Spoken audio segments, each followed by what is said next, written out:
presidente de México, ¿no? Hay pruebas contundentes de que lo que ocurrió el 2 de julio del 2006 fue un auténtico fraude, ¿no? Pruebas hay muchas, ¿no? El Julio Hernández de La Jornada tiene toda una documentación muy detallada de las pruebas del fraude, ¿no? Entonces lo que tenemos actualmente es una dictadura en México. Estamos viendo una dictadura, nada más que está arropada y disfrazada con las ropas de la democracia, ¿no? Y también decimos que todos se hicieron cómplices del fraude, ¿no? Los diputados, los senadores, los gobernadores. Hubo gobernadores que hasta negociaron, ¿no? Por ejemplo, Ulises Ruiz y Mario Marín. Ellos le dijeron a Felipe Calderón: sale, te reconocemos como presidente, pero quedamos impunes, ¿no? Hace un par de semanas Mario Marín ya quedó libre de todo cargo, ¿no? Y Ulises Ruiz sigue ahí feliz de la vida, ¿no? Hace unos días salió también en La Jornada, ahí que va a promover con Felipe Calderón ciertos programas, ¿no? Entonces ese es el precio de la impunidad, ¿no? Y todos se hicieron cómplices de ese fraude, ¿no? Nosotros aquí en el pueblo lo que hicimos fue hacer un evento aquí en el parque contra el fraude. Todos se burlaron de nosotros, ¿no? Todos se rieron de mí, o de nosotros más bien, pero nosotros creemos que eso más bien era una posición ética, ¿no? Era nuestro deber ir al centro del pueblo y decir: aquí en México hubo un fraude, y pues no hay presidente de México, ¿no? Entonces Felipe Calderón a estas alturas solamente es un títere manejado por el poder extranjero, y va a estar ahí mientras le sirva ese poder, ¿no? Y ahorita para lo que lo quieren era para aprobar las reformas estructurales. Y esas reformas no son otra que la de la hacendaria, la de pagar impuestos, la energética, la que va a entregar el petróleo, la electricidad, y la laboral, ¿no? Pues cuando Felipe Calderón haga eso es como desechable, ¿no? Y por eso el maestro de la UNAM, el Alfredo Jalife, le llama Felipe el Breve, ¿no? Porque solamente lo están utilizando, ¿no? Cuando Felipe Calderón deje de tener algún uso, pues adiós, ¿no? Cuando acabe. Y qué más les digo este cachito que dice acá: la insignificante clase política, grotescamente perpleja y ausente, se encuentra reducida a una triste función de notaría pública, cuyo único propósito es legalizar el despojo. Entonces a eso se rebajó hoy el gobierno de México, ¿no? El gobierno de México ya no está para gobernar, ya nada más está para legalizar el robo que le están haciendo a la nación. Entonces eso pensamos que está pasando por el lado político, ¿no? Por el económico, pues ni se diga, porque toda la riqueza del país ya está en poder extranjero, ¿no? Los bancos, ni se diga, pues ya están desde hace tiempo en manos extranjeras. Piensen en el orgullo de México, Banamex, el banco más grande, ¿no? Ahora es una filial de Citibank, de Citigroup, ¿no? Y todos los bancos también, ¿no? El Vital, pues es de HSBC, ¿no? El Bancomer, del Banco de Vizcaya. Y llegamos a tal aberración aquí en México, que ahora resulta que los propios extranjeros nos venden nuestra agua, ¿no? Allí está la Bonafón, que es de Francia, ¿no? De Danone. La otra, la Epura, que es de Nestlé. La Ciel, que es de Coca-Cola, ¿no? Y ellos ya tienen más del 60% de nuestros yacimientos de agua. O sea, la situación que estamos viviendo es crítica y ridícula en el fondo, ¿no? O sea, los gringos ya nos venden nuestra agua, ¿no? Yo creo que es un poco como el caso de Mahatma Gandhi o de India, cuando la época colonial con Inglaterra, porque se acuerdan que los británicos ya le estaban vendiendo su propia sal a los hindúes, ¿no? O sea, ellos, los británicos, sacaban la sal del mar, la empaquetaban y se la vendían bien cara. Es lo que nos están haciendo los gringos, ¿no? Llegan, se adueñan de un yacimiento, embotellan nuestra agua y nos la venden, ¿no? Y todos bien tranquilos, ¿no? Nos están vendiendo nuestra propia agua, ¿no? Y aquí el gran problema que vemos en México es que todo, absolutamente todo, se convirtió en una mercancía. La educación, ¿no? Que debería de ser algo noble, un derecho para todos, pues actualmente es una educación, es privada, se ha vuelto una mercancía porque solamente tiene acceso a la educación quien tiene los medios para ello.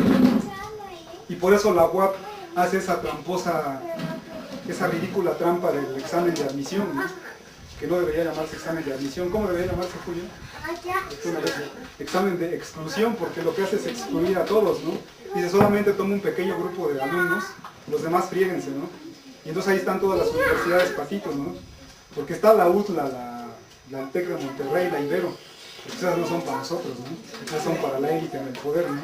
Entonces la educación se volvió una mercancía, la salud, ¿no? La salud, que debería ser un derecho, actualmente se cura pues quien tenga para ello, ¿no? Dicen en esas familias que se les enferma alguien de gravedad y tienen que vender todo, porque pues a los servicios que tienen que acudir son privados, ¿no? Entonces todo en México se está convirtiendo en una mercancía, todo está a la venta. Y pues esa es la tragedia que vemos en lo económico. Y también una de las trampas más bonitas que ha hecho el gobierno es el programa Oportunidades. Nosotros sabemos que el programa Oportunidades fue diseñado en el Banco Mundial como un auténtico plan de contrainsurgencia.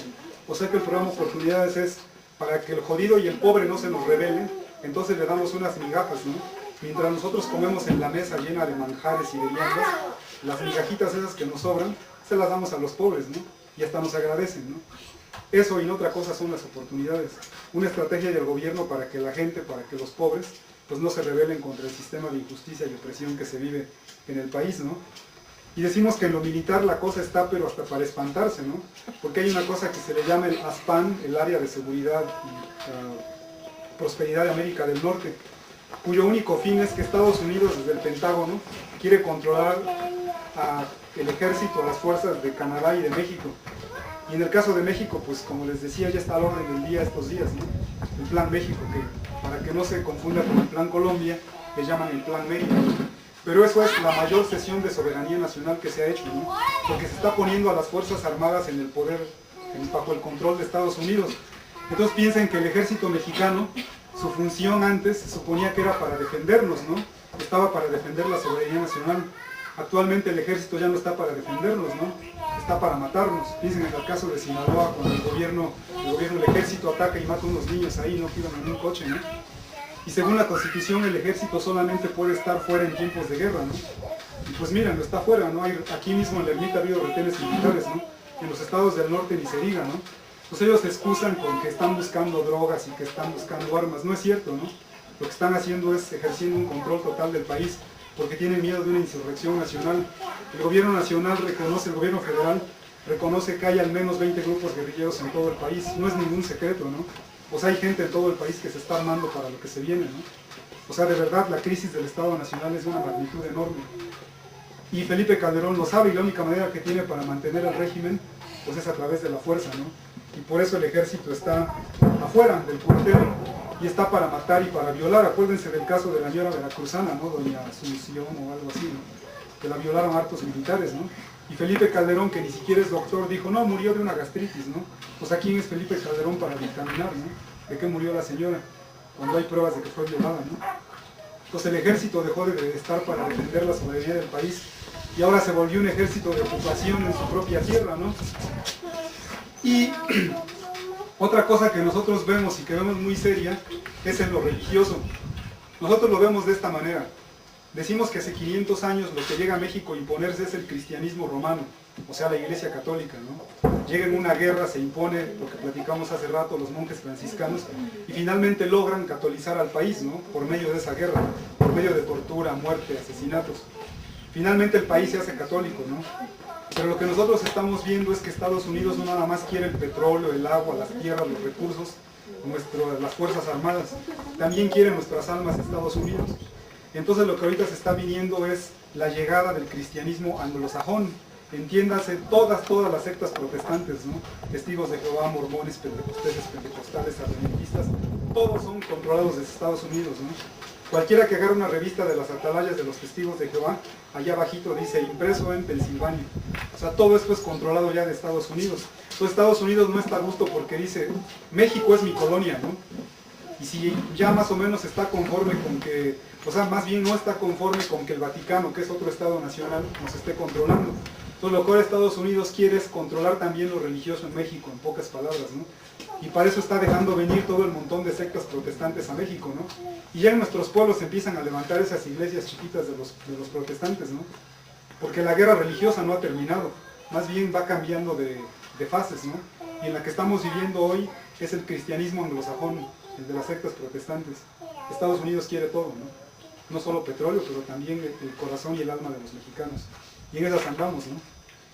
Y decimos que en lo cultural, pues, lo que nos ofrece el sistema como cultura es precisamente la destrucción de nuestra cultura, ¿no? En nuestros hábitos alimenticios, por ejemplo, ¿no? Están cambiando, ¿no? Aquí en el pueblo ya todos andan con su marucha, su Pepsi, todo eso. Todo tiene que ver con lo cultural, ¿no? Pero pues todo lo vemos que está cambiando aquí en nuestro país. Y también vemos que quien se encarga de ejercer todo este dominio cultural, pues es la televisión, ¿no? En México quien educa a la gente es la televisión. Los niños van a la escuela 5 horas, pero se pasan otras 5 en la tele, ¿no? Y en la escuela están aburridos y nada más están viendo a qué hora salen a recreo, y si no hay clases, los alumnos, los adolescentes felices, ¿no? Pero pues no se diga para ver televisión, ¿no? porque ahí se pueden estar todo el día, ¿no?